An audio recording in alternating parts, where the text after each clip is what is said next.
My mother was America's sweetheart, but no one knew what she was hiding behind the spotlight. Now, at the age of 76, Kathryn Grayson's only daughter has come forward to reveal what Hollywood insiders only whispered about for decades. A scandal that could have ruined her mother's pristine image, and a secret that changed the way she saw the woman the world adored. Do you believe old Hollywood was really as innocent as it looked? Comment 1 if you think the stars led double lives, or 0 if you believe they were as pure as their image. In today's video, we're peeling back the golden curtain of MGM's Golden Girl, and you won't believe what her daughter just confirmed. A voice that touched generations. Kathryn Grayson, born Zelma Kathryn Elizabeth Hedrick on February 9, 1922 in Winston-Salem, North Carolina, came into the world in a modest but loving home. She was one of 4 children born to Charles Hedrick, a hardworking builder and real estate man who grounded the family in middle-class values, and Lillian Hedrick, whose maiden name, Grayson Kathryn, would one day carry proudly onto the stage. In the Hedrick household, family came first. There was a deep respect for learning talent and perseverance. That nurturing spirit gave Kathryn the foundation to dream, and to dream big. When Kathryn was still a child, the family moved to Kirkwood, Missouri, a quiet suburb near St. Louis. It was there, in the shadows of the great city's cultural institutions, that young Kathryn's destiny quietly took shape. At just 12 years old, she found herself alone on the stage at the St. Louis Municipal Opera House, singing to the empty seats, just a young girl with a gift and a heart full of music. But fate was listening. A janitor passing by heard her voice echo through the Grand Theater. Amazed by what he heard, he connected her with Frances Marshall, a renowned vocal coach with the Chicago Civic Opera. That one moment so small and serendipitous changed everything. Frances Marshall became Kathryn's first mentor, recognizing in her a once-in-a-generation voice. He encouraged her not only to pursue at the opera, but to embrace the stage as her second home. Kathryn wasn't the only shining star in the Hedrick family. Her sister, Frances Rayburn, born Mildred Hedrick, also found her way into music and film. The two sisters, bonded by both love and talent, appeared side by side in the delightful 1942 musical 7 Sweethearts. Their harmony, both musical and familial, was a joy to behold. Her brothers Clarence and Harold, while not in the public eye, were essential pillars of support. Together, the Hedricks were a close-knit unit, proof that behind every shining star is a strong, loving family. By the time she was 15, Kathryn's path was clear. The family packed up and moved to California, chasing opportunity in the land where dreams meet silver screens. For Kathryn, this was more than a move, it was the doorway to destiny. Hollywood was waiting, and Kathryn was ready. With access to vocal coaches, auditions, and eventually studio contracts, she blossomed into one of the most beloved voices of the golden age of Hollywood. Rise to stardom. From the tender age of 12, young Kathryn Grayson was not simply singing, she was training heart and soul in the demanding world of opera. This wasn't just about hitting the right notes. It was about passion, discipline, and pouring emotion into every phrase.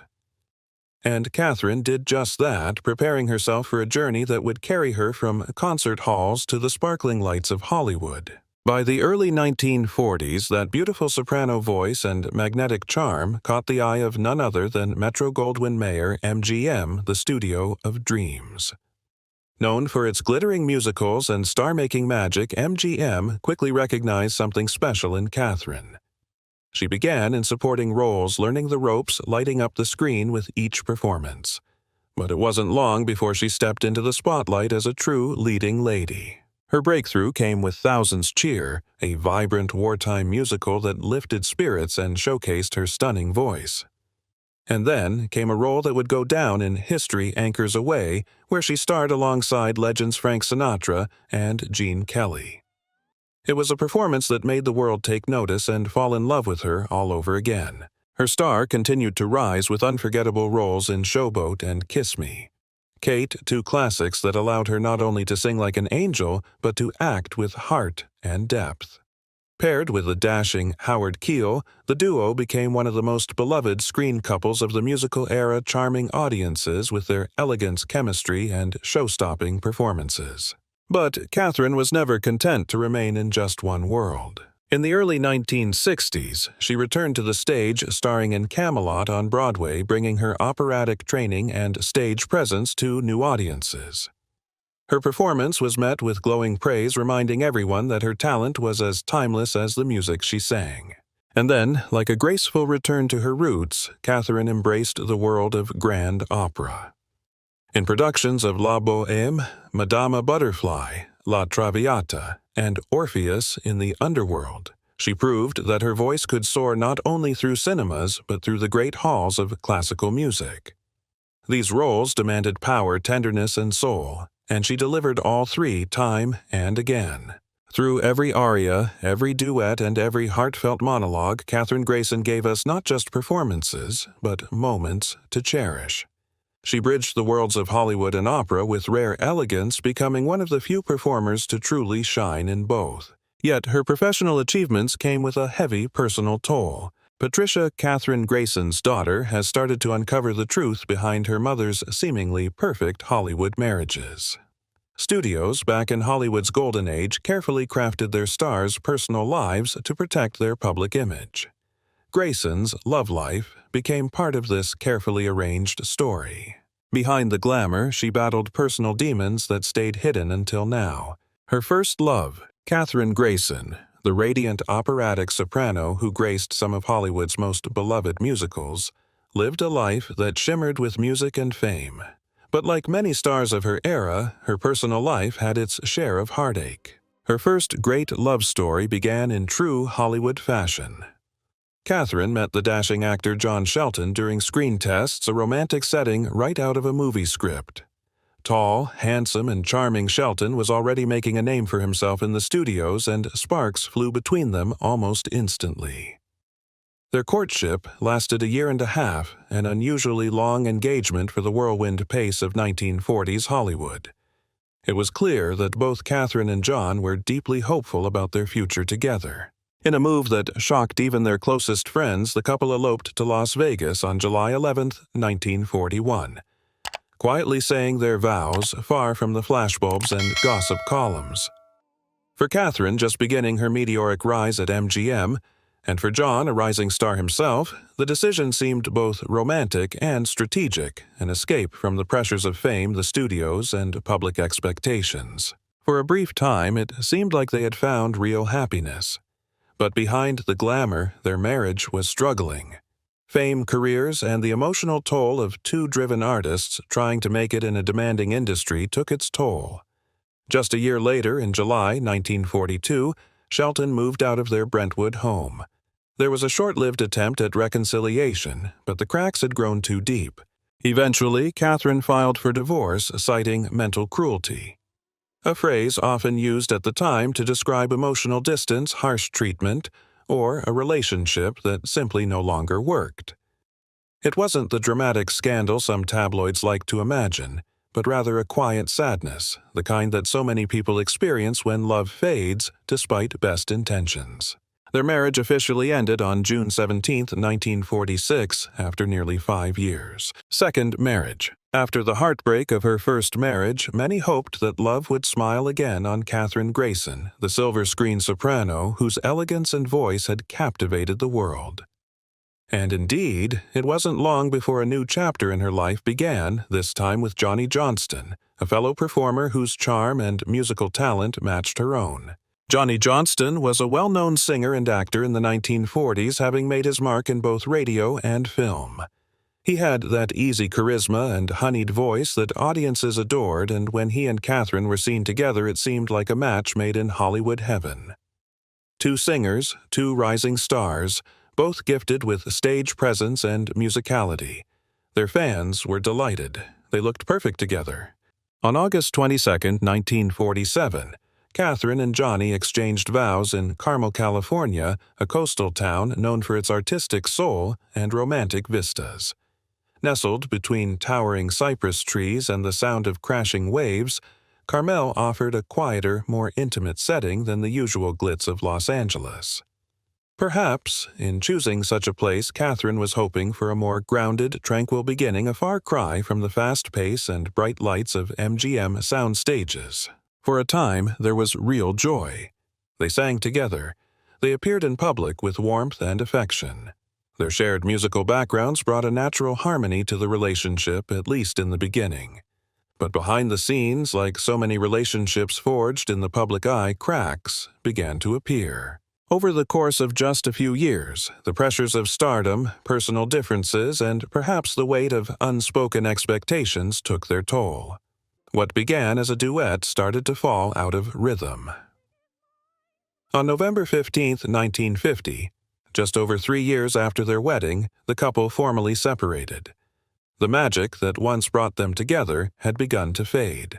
By October 3, 1951, Kathryn Grayson was officially granted a divorce once again, citing mental cruelty. A term that, though vague by modern standards, often reflected emotional neglect, persistent conflict, or incompatibility that became too painful to bear. That she used this same reasoning in both of her divorces speaks to a woman who perhaps longed for deep emotional connection, but found herself instead overwhelmed by the emotional isolation that can sometimes come with fame. It's easy to forget that behind the gowns, glamour, and musical numbers were real people. People like Kathryn Grayson who yearned for love, stability, and understanding just like the rest of us.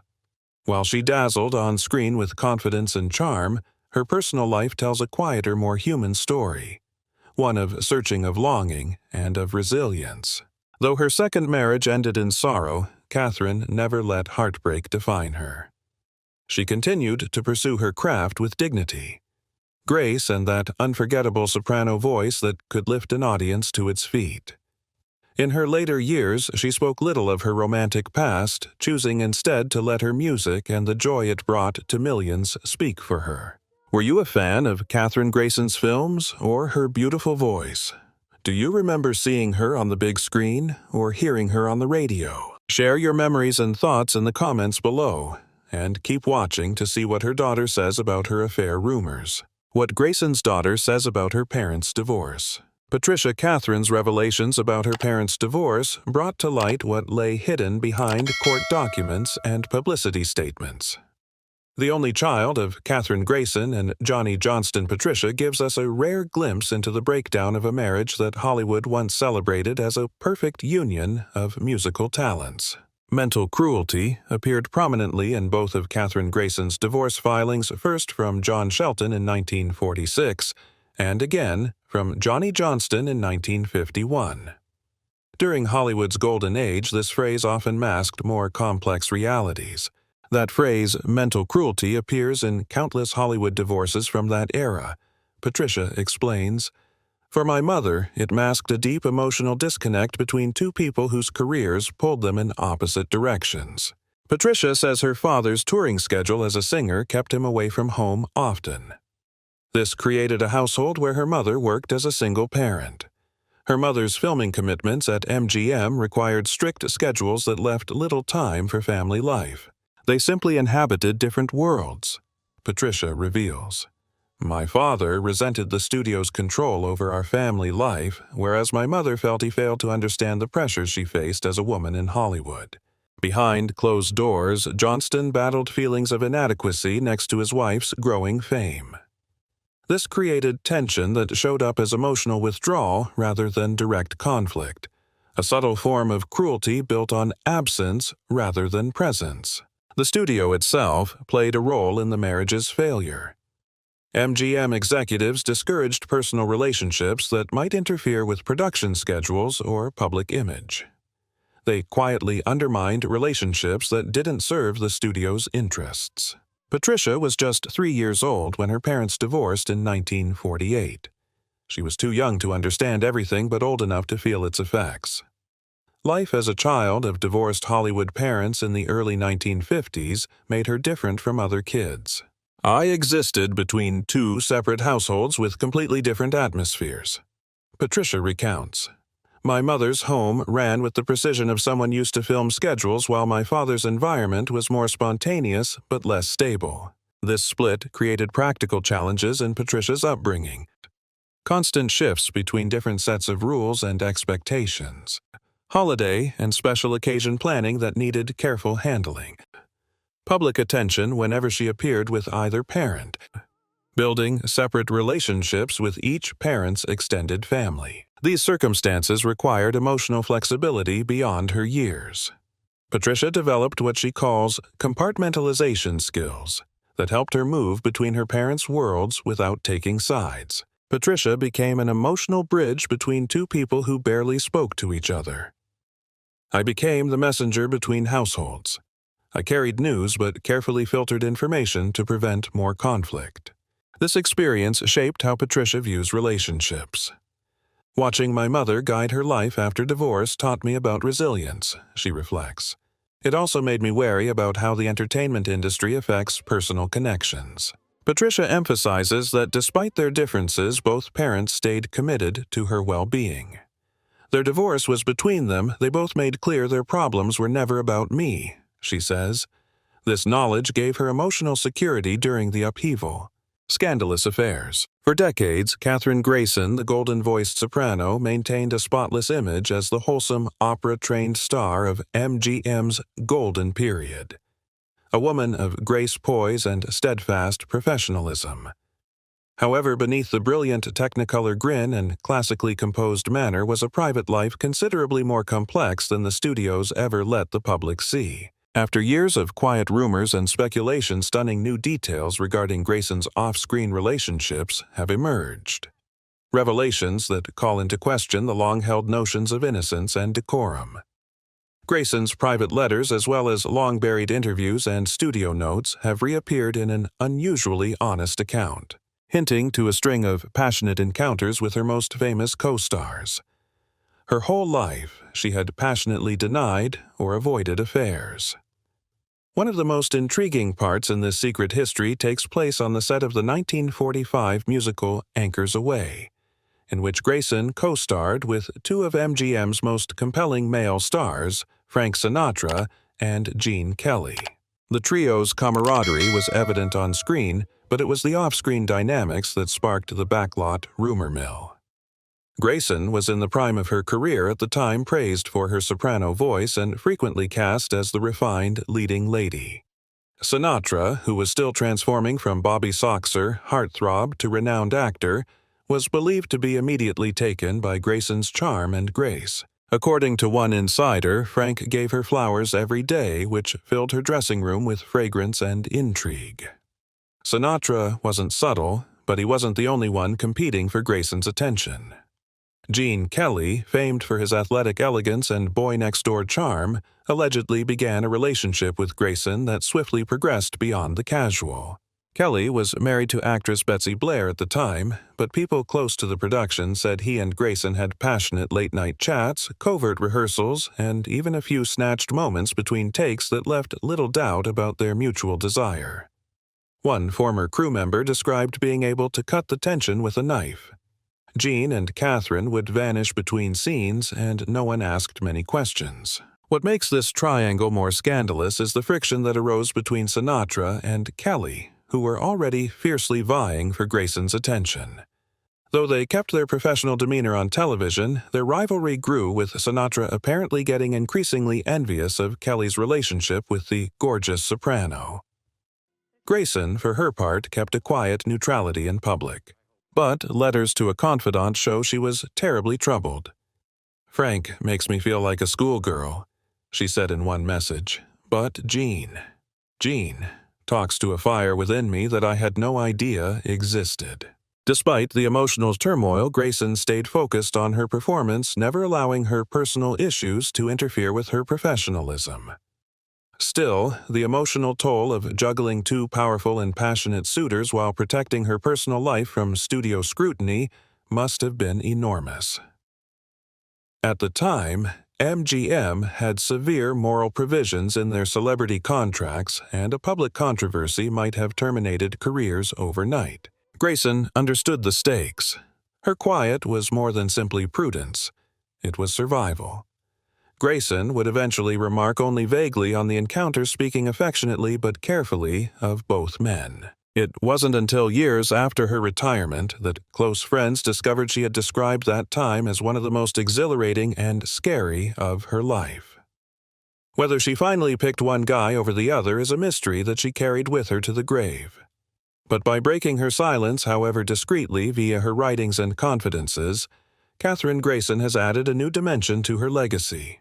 That of a woman who, even during Hollywood's golden period of illusion, chose to live and love on her own terms, albeit in the shadows. Daughter reveals long-held secrets about her mother. Stories about Grayson's relationships with Hollywood figures spread widely. Patricia has now confirmed some of these long-standing rumors while setting the record straight on others that studios made up for publicity. The rumored relationship between Grayson and billionaire aviator Howard Hughes turned out to be true, but not as scandalous as reported. Patricia explains, "Hughes pursued many Hollywood stars, including my mother. Their relationship was complex, but not the scandalous affair newspapers suggested." Patricia revealed something more unexpected about her mother's relationship with MGM executive Eddie Mannix. The studio's fixer had great influence over Grayson's career. This power imbalance grew into something more personal, which made it harder for Grayson to stay independent. Patricia cleared up rumors about her mother's frequent co-stars. With Mario Lanza, they had great on-screen chemistry but fought constantly behind the scenes. With Gene Kelly, they became close friends during Anchors Away, but stayed professional. With Howard Keel, Patricia confirms there was some truth to the rumors about their relationship during Showboat and Lovely to Look At. MGM often encouraged gossip about possible romances between co-stars to promote new films. The studio's manipulation made it impossible to tell which relationships were real and which were marketing stunts. My mother existed in a system where her personal agency was constantly undermined, Patricia explained. The affairs that actually occurred were often her attempts to reclaim some control over her own life, even as the studio worked to maintain her image as the operatic ingenue with impeccable morals. These revelations show the challenges Kathryn Grayson faced throughout her career. She had to balance public expectations with private desires at a time when Hollywood gave women few chances to live life on their own terms. How Hollywood's golden age shaped Grayson's persona. Kathryn Grayson's public image became a product of MGM's legendary star-making system. Her career highlighted the struggle between what the studio wanted and her own artistic goals. This created a public persona that didn't match who she really was.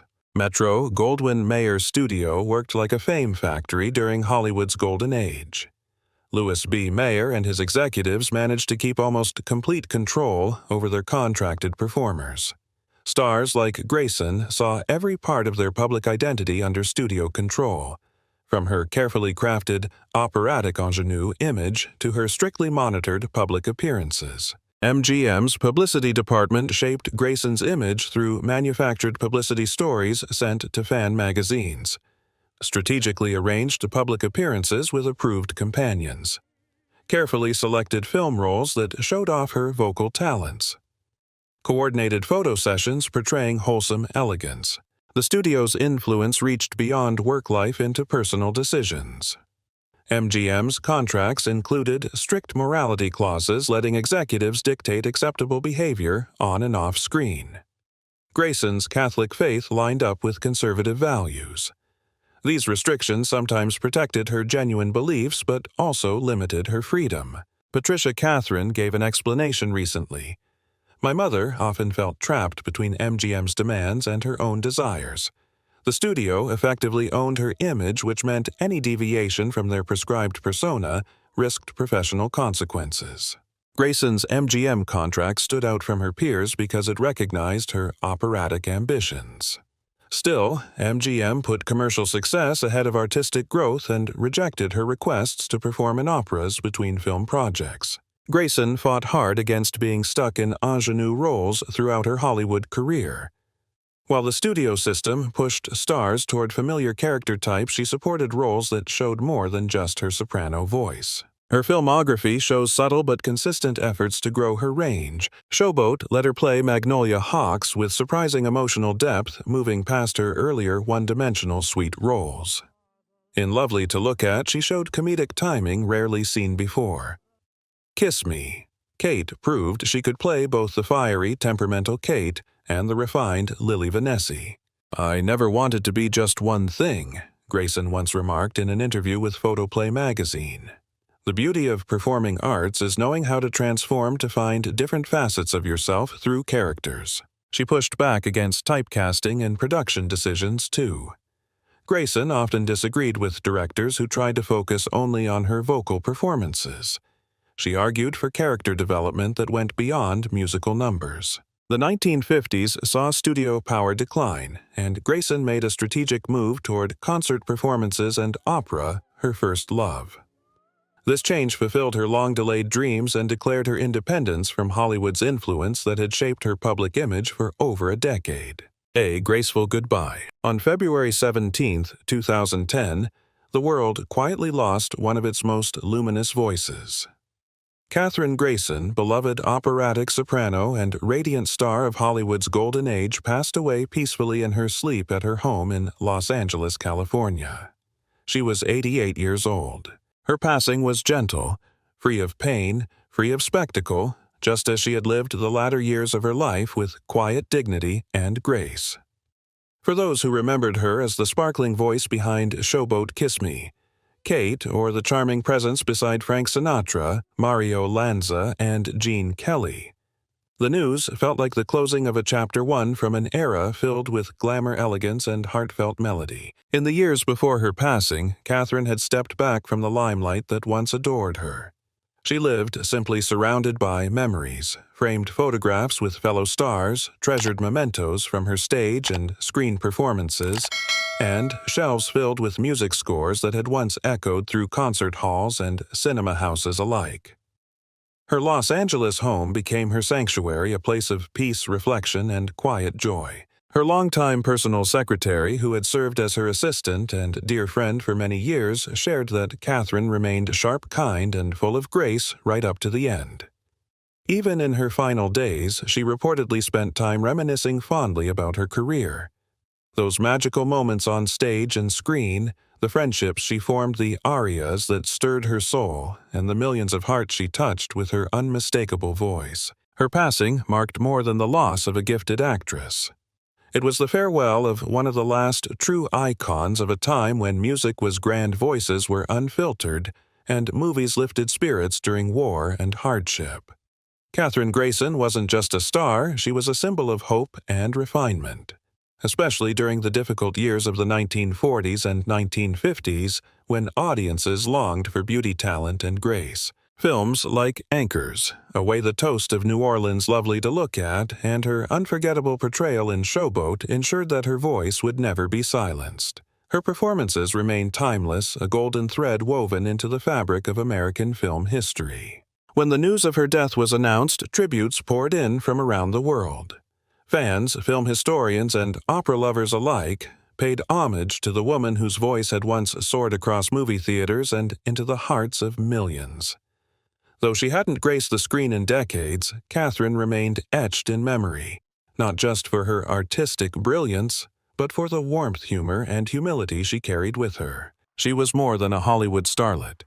She was a woman of substance and soul who embraced her gift and gave it generously to the world. How the revelations came to light. These long-held secrets came out through private conversations, not through planned media coverage. Patricia first told these stories to her children, who pushed her to write them down properly. My son Jordan felt strongly that these stories showed important things about the golden age of Hollywood that shouldn't be forgotten, Patricia said. The family recorded Patricia's memories, creating an oral history that caught film historians' attention. These recordings told a different story than the careful public narrative about Kathryn Grayson's life. They showed a woman finding her way through fame when studios had enormous control over their stars' lives. Patricia's stories gained attention as people started looking at Hollywood's past with fresh eyes. Scholars and journalists reached out for interviews, knowing her unique position as Kathryn's only child could help them learn about the star's life. I wasn't sure at first, Patricia admitted. But I realized that talking about my mother's struggles might actually help people appreciate her achievements even more. Patricia backs up her stories with personal letters, photographs, and private journals nobody had seen before. These materials prove claims that might otherwise seem too dramatic. The most compelling evidence comes from letters between her mother and various Hollywood figures that show the real power dynamics during Grayson's career. These letters reveal a woman who knew exactly what she was doing, unlike her public Pollyanna image. Patricia's revelations stand out because they're so different from what Kathryn said publicly. Throughout her life, Grayson carefully built an image that fit her era's moral expectations. She was a devout Catholic and Republican Party member, identities that made navigating Hollywood's social politics tricky.